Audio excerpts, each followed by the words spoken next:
Hello! Hey everyone, welcome to the video. My name is Owen Fox. Here I am in Ireland, in the eternal, ever-present, always here and now. Sending you love, joy and gratitude and peace. Appreciate you joining in. And from this my beautiful glass bottle, I'm going to appreciate and cherish some lovely kombucha that someone else prepared with Mother Nature. And source energy. I'm just washing down an oat and peanut butter bar.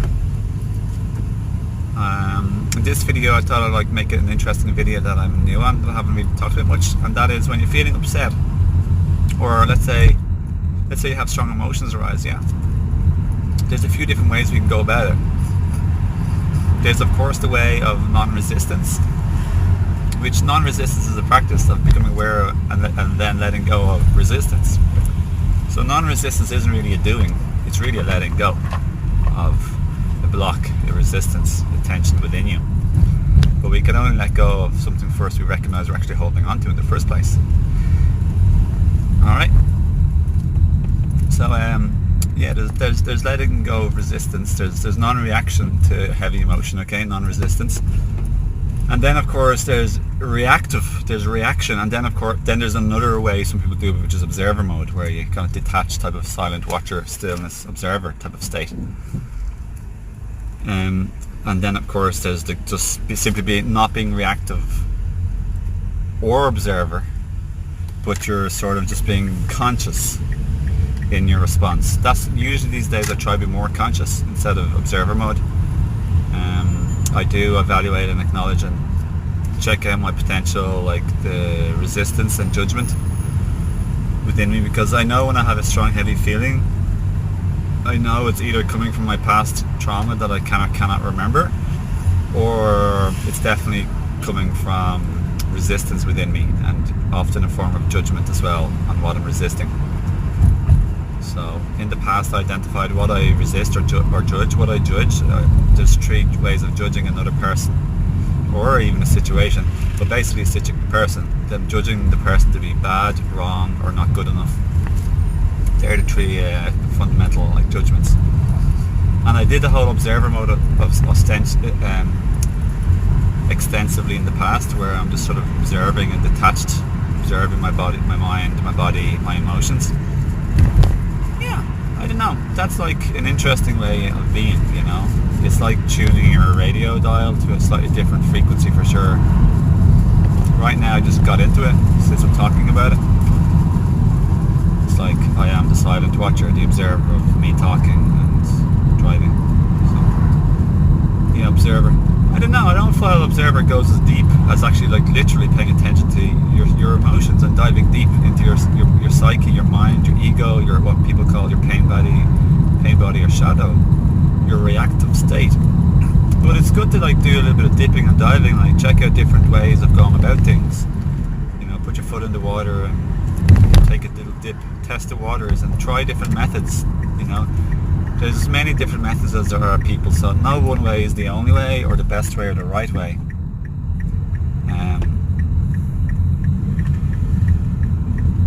Let me see. I made the wrong turn. Okay, I'll go back again. But yeah, so that's all I really want to say. So, observer, conscious, and just reactivity. Sometimes I am actually in just pure, almost pure reactivity.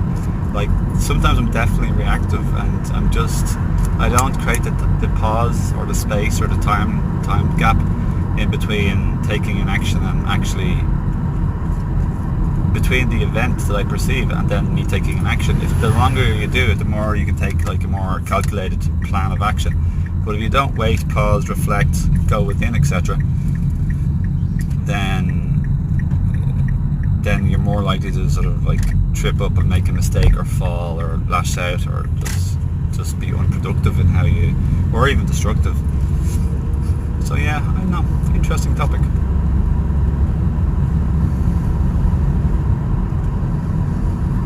I find being conscious helps too, because it's not just the word conscious, but I'm able to steer my thoughts more accurately in alignment with my higher self, as Abraham would teach. And I'm also able to be heart-centered, more compassionate, peace, love, compassion and forgiveness. I recognize by being conscious if or how or where I'm holding a grudge or resentment, or if I'm holding non-forgiveness. So by becoming aware of these specific things rather than just simply watching and feeling, or like only like just being the observer state, I'm actually able to pinpoint through my own observance, but also my own wisdom and experience, what I'm observing. I'm able to fully, deeply understand what I'm observing. What is it that's within me, within my psyche, my pain body, my shadow, my past trauma, my typical reactive state, my ego. What is it within me that's impulsive to retaliate or act out or lash out or hurt another person potentially?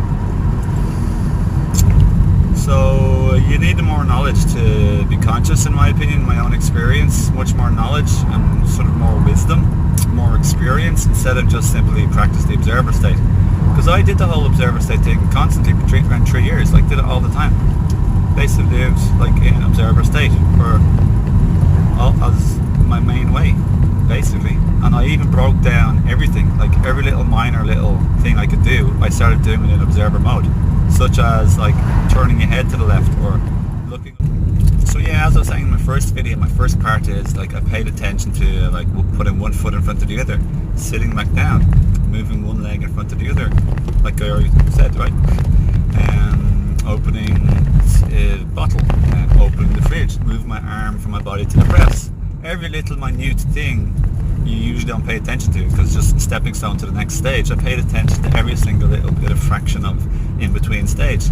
It's called mindfulness, you know. It's also being the observer if you're also being the observer at the same time. So it wasn't just like paying attention to the thing, I was paying attention to myself paying attention. I was the observer state and I knew it. So that was pretty deep. So yeah, I've done that with people. I think living in my heart and living with aligned thinking is definitely my favourite way, to be honest. Observer is nice, I like it, I think it's good to do, you know, sometimes here and there as inspired. It's good to do the Wim Hof breathing as inspired too sometimes. It's good to have a cold shower or a cold dip in the ocean sometimes.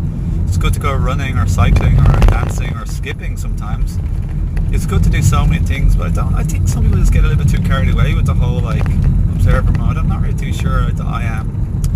I know like some people talk about it extensively, like some teachers out there, like, I won't bother mentioning names, but like it's really great that they found their thing.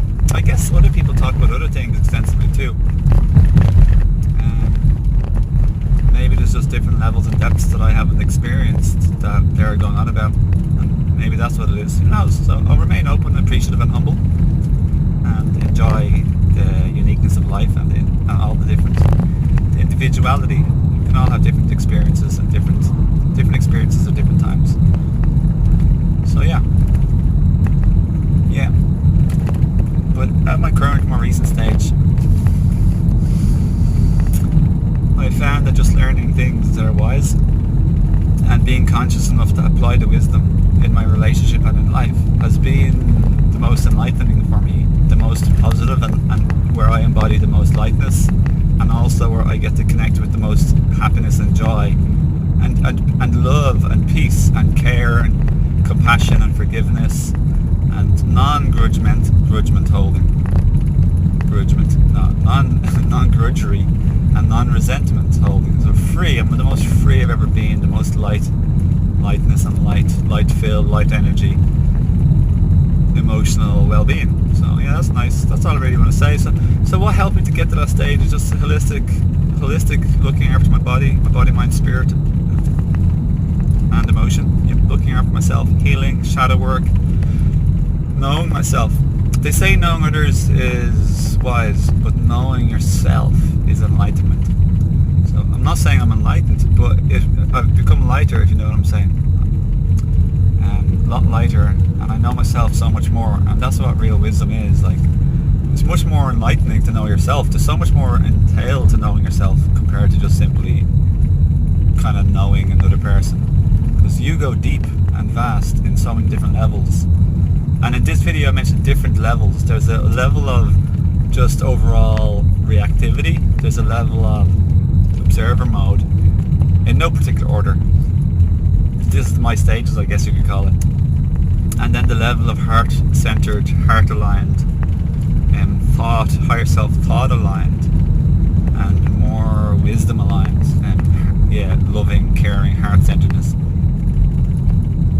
I think observer mode helps as well, like with a few of these things. I don't mean to knock observer mode or put it down. It's just my own experience, that's all. Like, I'm kind of like dipping in a little bit of observer mode as I'm speaking of it. Yeah, it's nice. Like, I like it a lot. It's really good. And I know that's just my mind saying that, but observer mode feels good on a feeling level.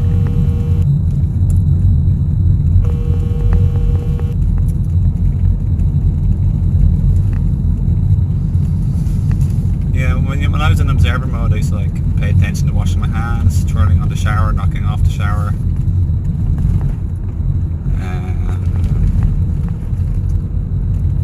brushing my teeth, turning off the tap.